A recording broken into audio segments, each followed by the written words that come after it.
Di video sebelumnya gue udah bilang kripto itu sebagian revolusi, tapi sebagian juga jebakan. Nah, sekarang kita akan masuk lebih dalam ke dunia yang bahkan belum sempat lu curigai. Karena di balik semua teknologi keren dan janji kebebasan, ada blueprint lama yang dikemas baru. Kita mulai dari satu pertanyaan sederhana. Kenapa semua sistem finansial dunia berubah setiap 100 tahun sekali? Coba lo lihat catatan sejarah. Tahun 1900-an, emas jadi alat tukar utama. Tahun 1944, dolar dijadikan mata uang dunia lewat kesepakatan Bretton Woods. Tahun 1971, dolar lepas dari standar emas dan masuk ke sistem fiat. Tahun 2020-an, sistem fiat mulai goyah. Dan sekarang, dunia mulai transisi ke uang digital. Semua ini bukan kebetulan, ini siklus. Disebut juga big cycle. Elit dunia tahu, semua sistem punya umur, dan setiap kali sistem lama ambruk, mereka udah siap dengan sistem baru. Mereka bukan bereaksi. Mereka yang bikin skenarionya. Coba kamu bayangin hidup di zaman dulu, tahun 1500-an. Dunia masih dijajah pedang dan kapal layar. Di atas semuanya berdiri satu kerajaan raksasa, Spanyol. Mereka nguasain 13% daratan bumi. Bukan main, emas, perak, rempah-rempah. Semua diborong dan dibawa pulang. Yang menarik cuman butuh waktu 80 tahun buat semua itu runtuh. Masuklah Belanda. Tahun 1602 mereka bikin VOC, perusahaan multinasional terbesar dan pertama di dunia. Ini kayak Apple atau Google-nya zaman dulu. Amsterdam berubah jadi pusat keuangan dunia. Bahasa Belanda dipakai di mana-mana. Uang gulden diterima di seluruh benua. Tapi sejarah bilang semua yang naik pasti turun. VOC bangkrut. Belanda mulai kehilangan taji. Lalu datang Inggris. Di tahun 1900-an, Inggris jadi raja. 20% income dunia mereka yang hasilkan. 40% ekspor dunia mereka yang kuasai. Dunia pakai pound sterling, orang belajar bahasa Inggris. Dan kerajaan mereka makin membesar. Tapi lagi-lagi, nggak bertahan lama. 2 perang dunia bikin Inggris goyah. Utang numpuk, pemerintahnya megap-megap. Lalu Amerika Serikat muncul dengan senjata cadangan emas dan dolar.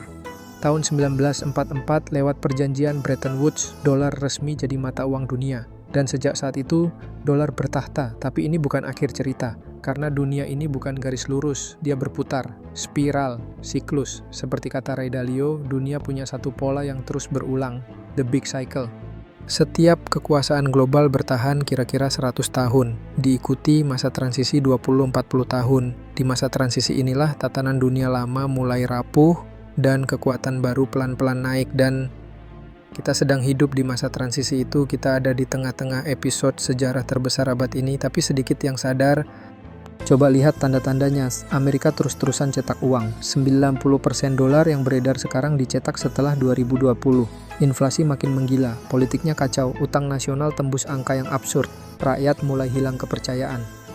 Itu semua pernah terjadi sebelumnya, dan setiap kali itu terjadi dalam sejarah. Yang menyusul adalah pergantian kekuasaan dunia. Sekarang balik ke pertanyaan mendasar. Apa sih yang bikin selembar kertas jadi uang? Jawabannya bukan tinta, bukan kertas, tapi kepercayaan. Dulu kita pakai physical money, emas dan perak. Nilainya jelas, fisiknya ada. Lalu beralih ke paper money, kayak uang kertas yang di backup emas. Tapi sejak 1971 semua itu berubah. Amerika lepas dari standar emas. Lahirlah era fiat money. Uang yang nggak di backup apa-apa selain janji. Fiat money adalah sistem yang dibangun dari kepercayaan, tapi sejarah sudah membuktikan berkali-kali sistem ini selalu gagal. 775 mata uang fiat pernah eksis. 20% gagal karena hiperinflasi. 21% tumbang karena perang. 24% harus direformasi total. Bahkan pound sterling yang dulu pernah jadi raja sekarang nilainya nyaris hilang. Dolar siap menyusul.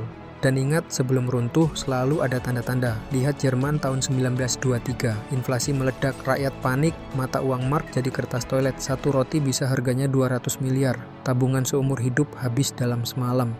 Solusinya, rakyat bikin uang sendiri, disebut Notgeld.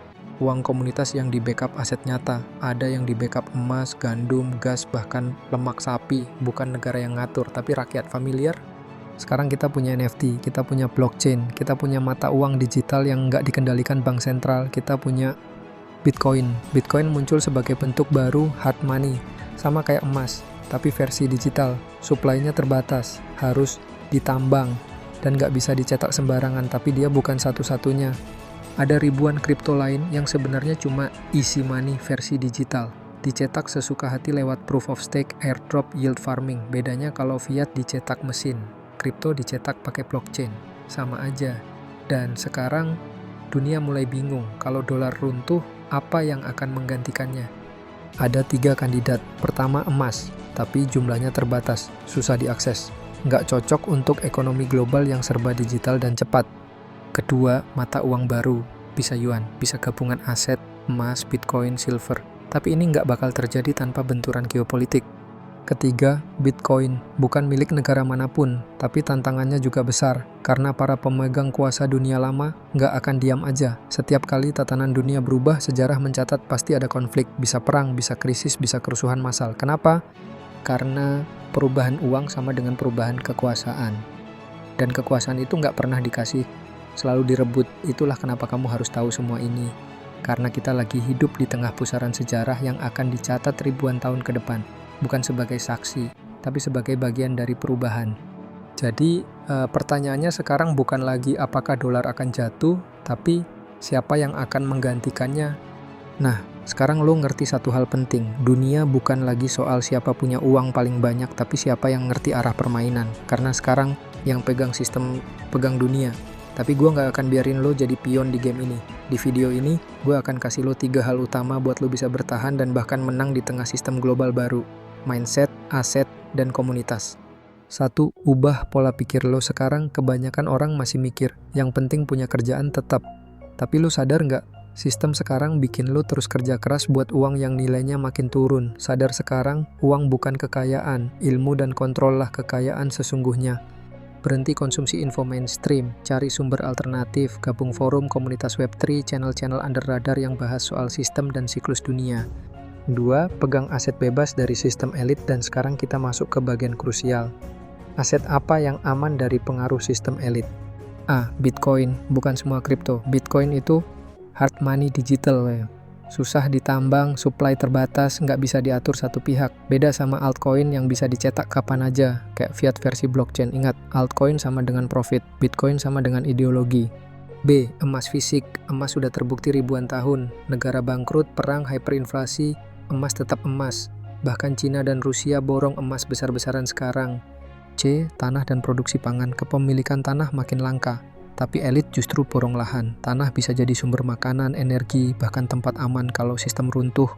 D. Skill yang langka dan mandiri. Skill juga aset, tapi bukan skill umum kayak jago Excel atau ngerti manajemen. Lo butuh skill yang nggak tergantung sistem korporat. Contohnya, sistem komputer dan artificial intelligence, smart contract dan Web3 development, reparasi hardware mandiri kayak laptop, handphone, drone, survival pertanian modern, enkripsi privasi data kayak cyber security. Skill ini bikin lo tetap berdaya walaupun dunia digital dikunci. E. Bangun network dan komunitas anti sistem aset. Paling underrated tapi paling penting, komunitas. Sendirian lo bisa pinter, tapi bareng komunitas lo bisa kuat. Gabung komunitas yang punya visi serupa. Mandiri secara informasi, teknologi, dan ekonomi. Lo bisa mulai dari Telegram, Reddit, komunitas DeFi, bahkan komunitas barter lokal yang mulai nyiapin hidup tanpa sistem pusat. Karena ketika sistem pusat kolaps, yang bertahan adalah komunitas. 3. Strategi bertahan menuju krisis 2030. Gue nggak ngomong ini buat nakut-nakutin, tapi biar lo siap. 2030 akan jadi tahun penentu. Banyak analis, bahkan ex-elit dunia seperti Yuval Noah Harari, penasehat Klaus Schwab, bilang, dunia akan terbelah jadi kelas elit yang punya akses AI biotech versus kelas bawah yang cuman bisa survive. Sistem kepemilikan akan dihapus, manusia akan dimonitor 24/7. Jadi persiapan lo dari sekarang penting banget. Ini beberapa langkah nyata. Pecah sumber penghasilan jadi beberapa. Jangan taruh semua uang di sistem bank. Simpan aset cadangan di cold wallet brankas. Bangun kebun kecil, hidroponik, lahan tanam. Mulai biasakan hidup minimalis, karena sistem akan tekan konsumsi berlebihan. Kesimpulannya, dunia masa depan itu bukan lagi soal siapa paling kaya, tapi siapa yang paling ngerti cara main barunya. Kalau lo masih mikir konspirasi itu hoax, lo udah kalah dari awal. Karena kenyataannya, elit dunia udah bikin sistem raksasa yang kelihatannya kayak solusi, tapi isinya jerat. Sekarang pertanyaannya, lo siap ngatur hidup lo sendiri? Atau lo rela dikendalikan? Dukung channel ini dengan klik like dan subscribe agar gue lebih semangat bagikan pengetahuan pada kalian, termasuk informasi dunia terbaru.